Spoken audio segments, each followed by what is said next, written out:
Everyone's Chris Vigilante here with a video, and so something happened that was not really great. I got mugged, and my phone was stolen, and I lost a lot of progress on some books that I already started, including Hero, like the footage for it. So I just started the book over. I just played through one and two again, even though I already like have because I already had those two done, and I'm just gonna restart filming from three again on Hero. There's some other books that kind of really messed me up on, like Perfect Match, where I just lost all of my footage, and I didn't have like the first two episodes saved, so I'm gonna have to redo those um, at some point. And I think I'm just gonna skip Red Purple Diaries because I didn't really like it to begin with.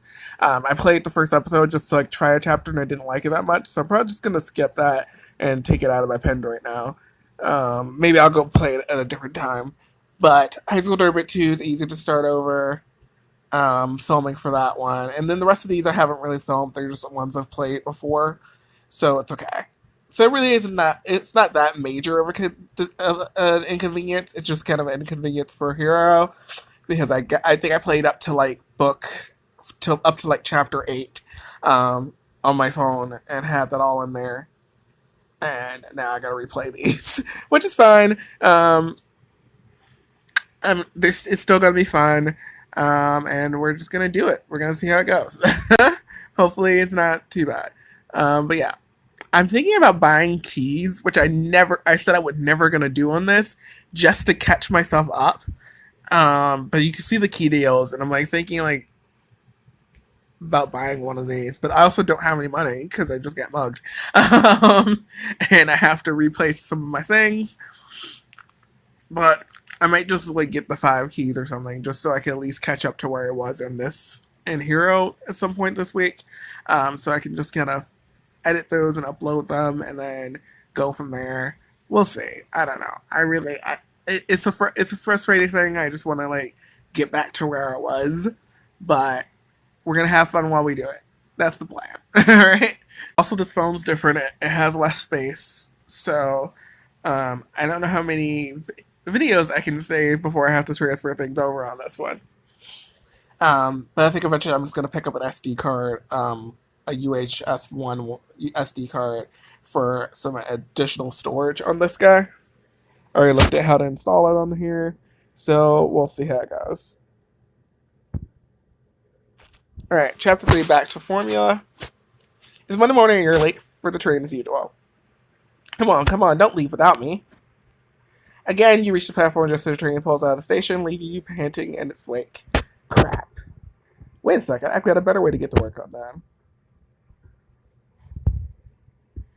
that. You duck into a deserted alleyway, make sure no one's watching, and rocket up into the sky.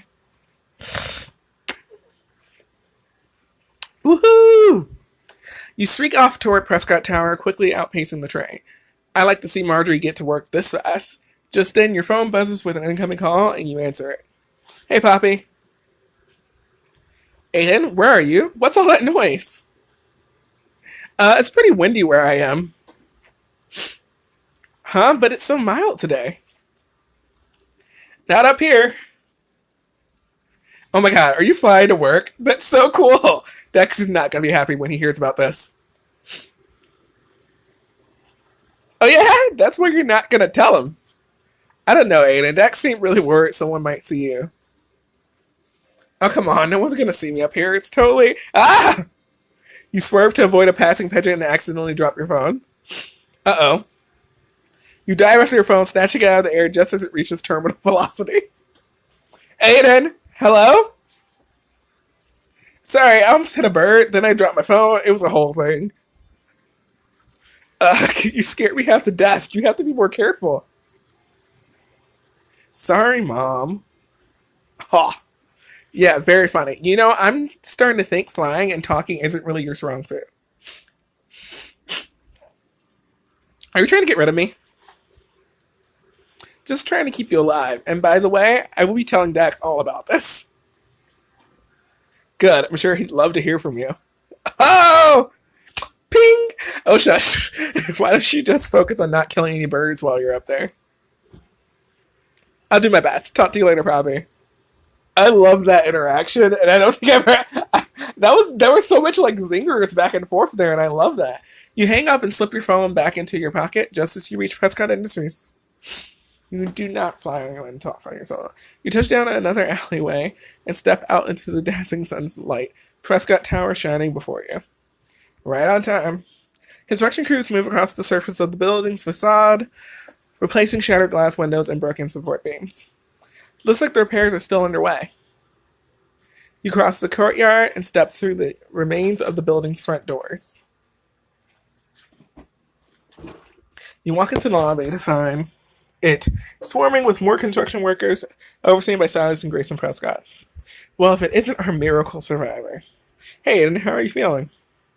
Good, great actually. Grayson tells me you flat out refuse to take any time off. Is that true? Is this true, sir? I have to say, I'm impressed. You remind me of myself when I was your age. Stubborn as a mule and far too eager to prove yourself. Oh, well, Relax, kid, I'm just teasing you. Besides, look where you got me.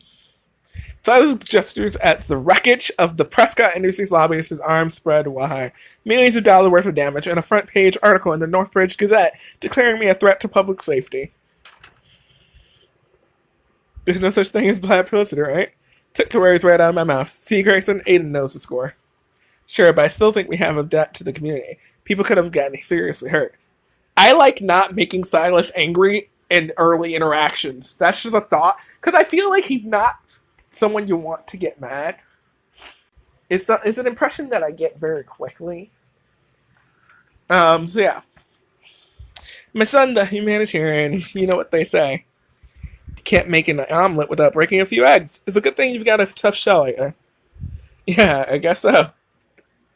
Besides, now we have an opportunity to reinvent ourselves, to rebuild bigger and better than ever. I feel like I'm not always on what Grayson's about, by the way. Talking about Grayson.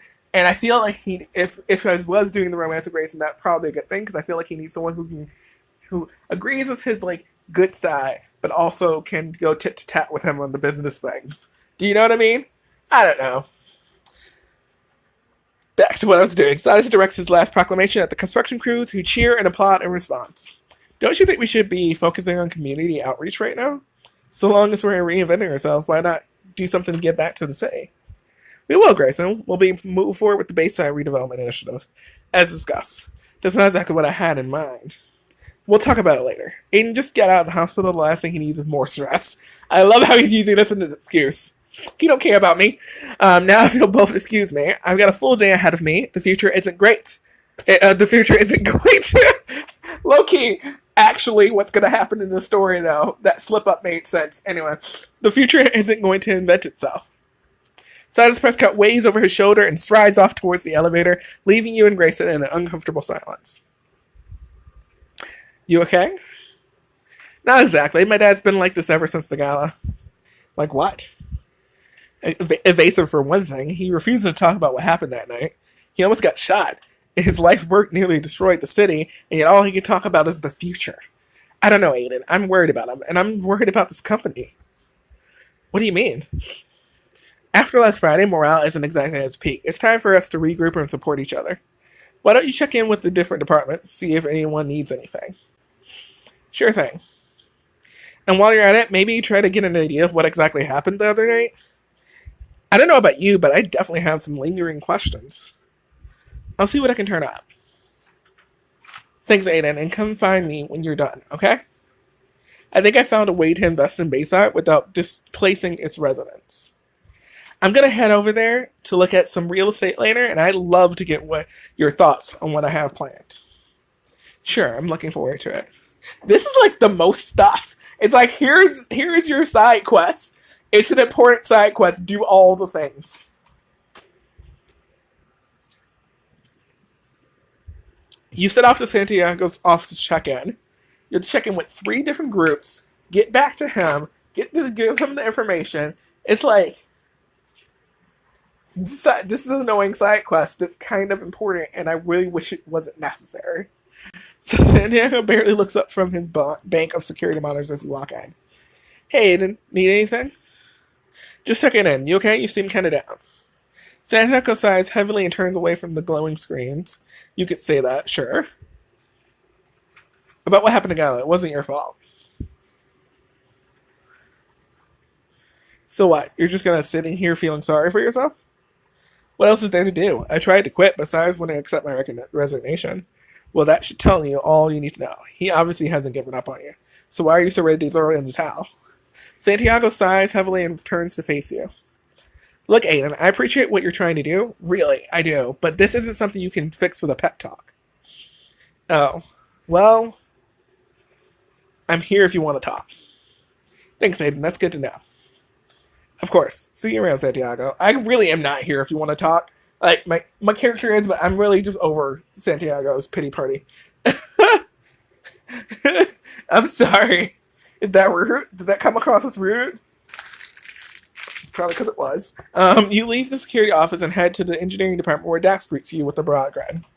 Hey, Aiden, what brings you here? Grayson wants me to check in with the different departments, see how morale is after the whole giant science explosion thing. I imagine spirits are pretty low around here, huh? Honestly, not at all. This is what science looks like. A bunch of costly mistakes and finally a solution. Silas Prescott knows that better than anyone. Although I have to admit, this mistake turned out to be a lot more costly than usual. Yeah. Um, yeah. At least I got some cool powers out of it, right? I call that a net positive, personally. Speaking of which, Poppy told me you flew to work today. I know, I knew she'd rat me out. I suppose you're going to tell me to be more discreet.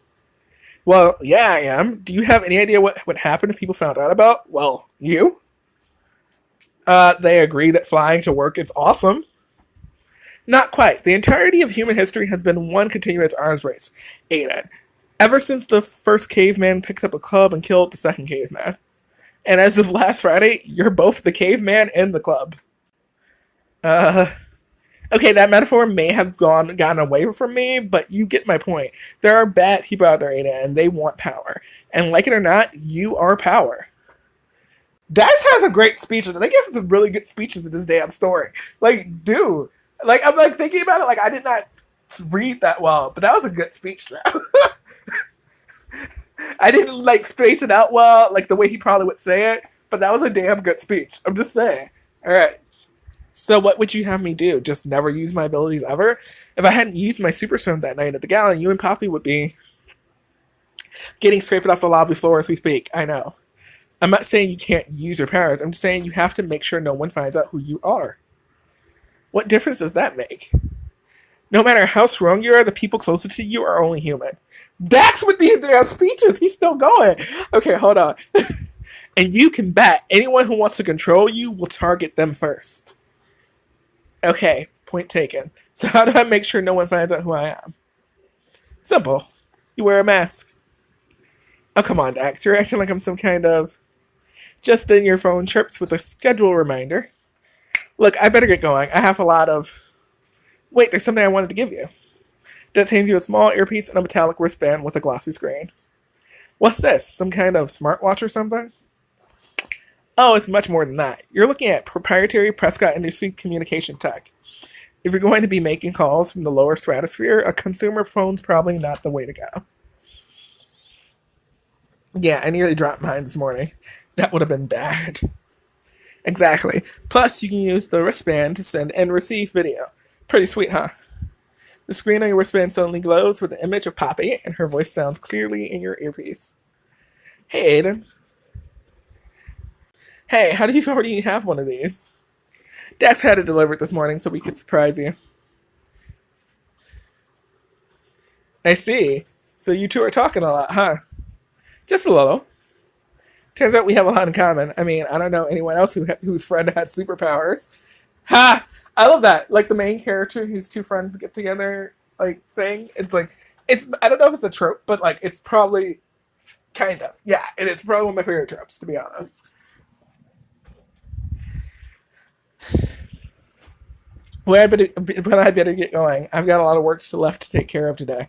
I still have to talk to Marjorie. Ugh. Can you give me a tour of your office, or Grayson's office, or the cafeteria, or... Dax, how do I turn this off? Here, I'll show you. Sorry, Poppy.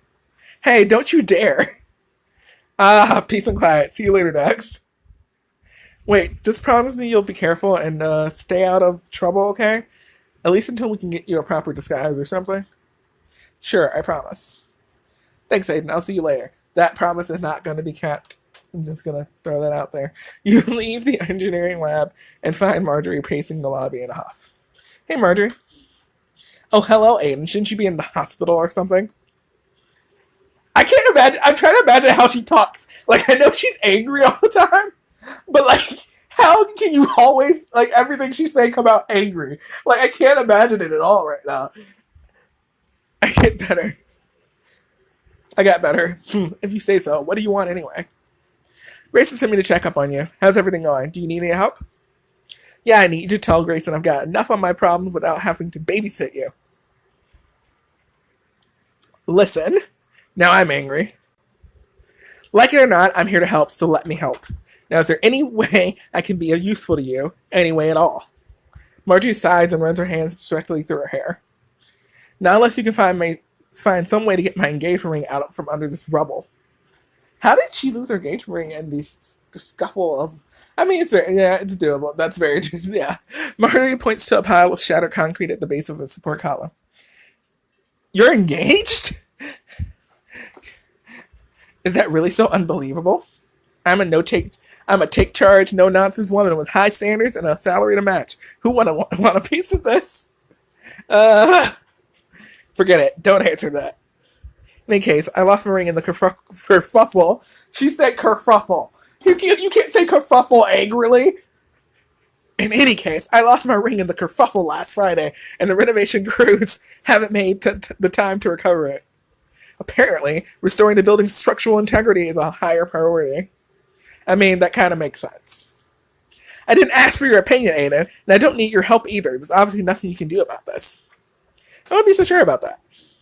You walk over to the pile of rubble and get a good grip on big piece of concrete. If you think you can shift that, you're even dumber than I thought. I'm gonna make it look easy. I know I shouldn't.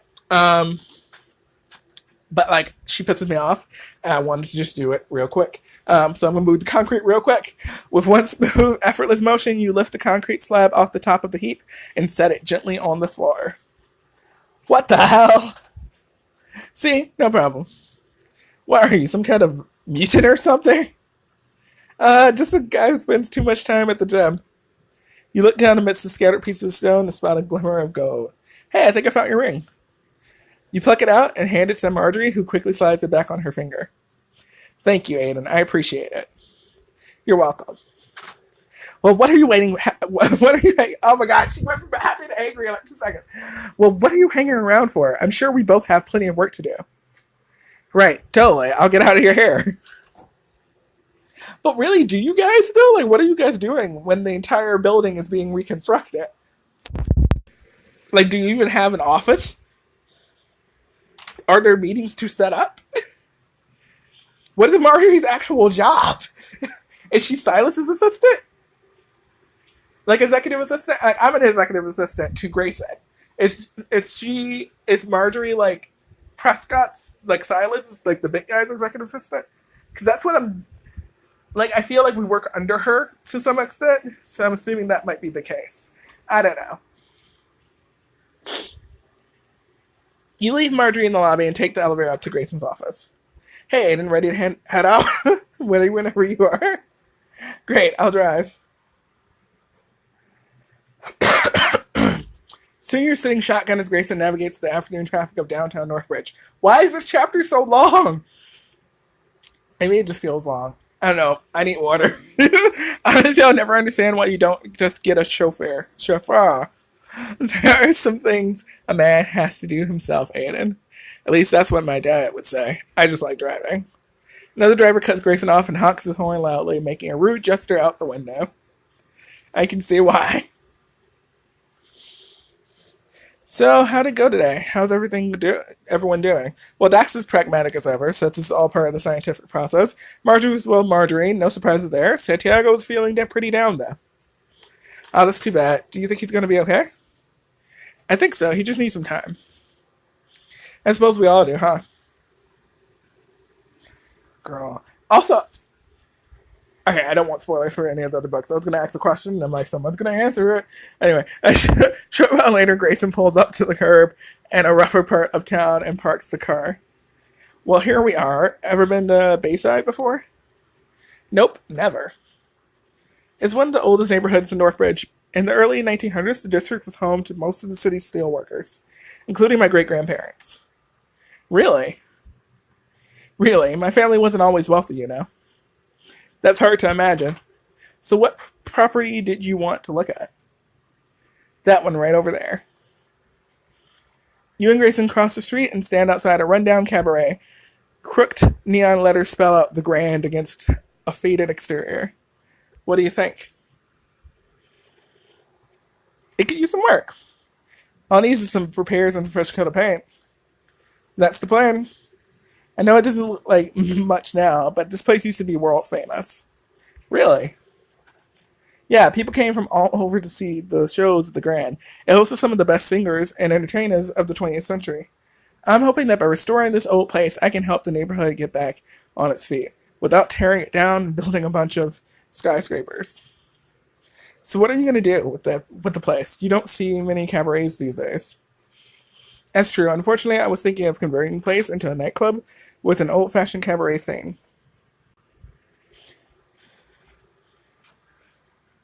I think I said so. I guess I can count on you to stop by then. I said the drinks one because I just thought it made sense, and I didn't even think about reading it when I clicked it. Definitely, it was basically like, as long as they're drinks, I don't care what it looks like, which is so me. I probably should have picked the other one, but yeah. So when do you expect this place to be up and running? Soon, hopefully. We just need to do renovations, and I need to hire someone to manage the place. But I think I'll have that part figured out pretty soon. I've got someone in mind. Oh yeah? Yeah, you'll meet him as soon as he accepts the job offer. You're pretty confident. Well, I have a good feeling about it. By the way, if you're not doing anything after this, would you care to join me for dinner? It's been too long since we really sat down and talked, especially considering all you've been through. So, low key, I'm not gonna do this. Do one of Grayson's things later, like at some point past chapter like 8, because the first time I played through it, I didn't. But I am gonna do something with Grayson later on, I think, just to see it, because I don't think I'm gonna be playing through this again anytime soon after I do this playthrough, and I think I know who I'm gonna romance in this one. So, yeah, just to see. All right, maybe another time then. Can I drive you home? Sure, that'd be great. Driving me home, and we're hopefully gonna end the thing. Short while later, Grayson pulls up to the curb near your apartment, and the two of you step out onto the sidewalk. Well, this is me. See you tomorrow, Grayson. Yeah, see you. Boom, an explosion ripples out from a jewelry store across the street. Somehow. Right across from where I live? Aiden, get down. Grayson pulls you behind the car as shards of glass fly through the air. Oh my god, what was that? You peek out over the edge of the car and see masked figures stepping through the smoke, blowing out of the destroyed storefront. Damn, the whole neighborhood must have heard that. The cops will be here any second. Come on, boss. You feel anger surge through you as you spot the man leading jewel thieves. Yep. No, I don't believe it. Is that the guy who robbed the gala? Yep, that's him. The man calmly pulls off his mask, chomps down on a cigar, and lights it. What's the rush? The cops aren't much of a threat anymore. You clap a hand over your mouth as the man's face transforms before your eyes. Well,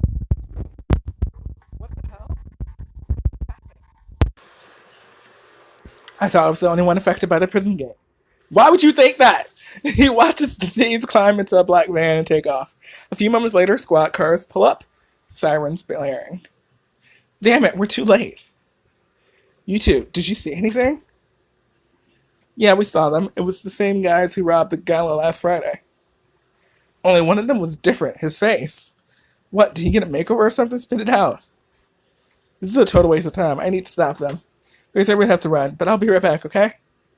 Huh? Where are you going? Bathroom? The classic answer when you're superheroing. You don't. Everyone thinks you have issues. Anyway, you dash. You dash across the street and duck into a clothing store, switching on your earpiece. Testing, testing. Is this thing on? Yes. Everything okay, Aiden? Dax, remember how I promised I'd stay out of trouble? Yeah. Well, I'm gonna have to break that promise. You grab some clothes off the rocks and sprint into the dressing room. You tie a makeshift mask around your head and point your wristband toward the whatever move the mirror. Well, how do I look? Like someone who's making a huge mistake, but also surprisingly trendy. I'll take it. Now I've got some bad guys to catch. Boop boop boop. Why is the episode so long? Chris needs some water. Okay, it's fine. You slap some money on the store counter, dash outside, and fly up to the roof of the building, scanning the streets below for the van.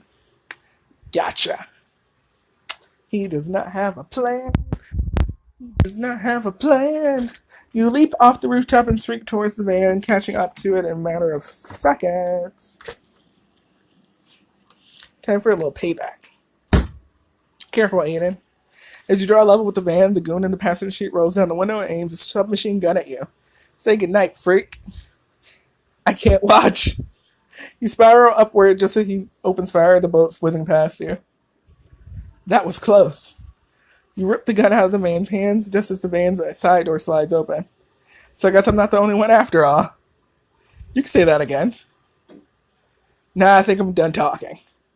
Before you can get your guard up, the man wallops you with a stone fist the size of a V8 engine, spiking you face first into the pavement speeding by below. Ugh. You lie in a crumpled heap in the middle of the street, staring blearily after the van receding into the distance. That didn't go exactly as planned. There was no plan. Anyway, that was the end of chapter 3. That was pretty fun. I hope you guys enjoyed it. Yeah, so I'm playing through all these.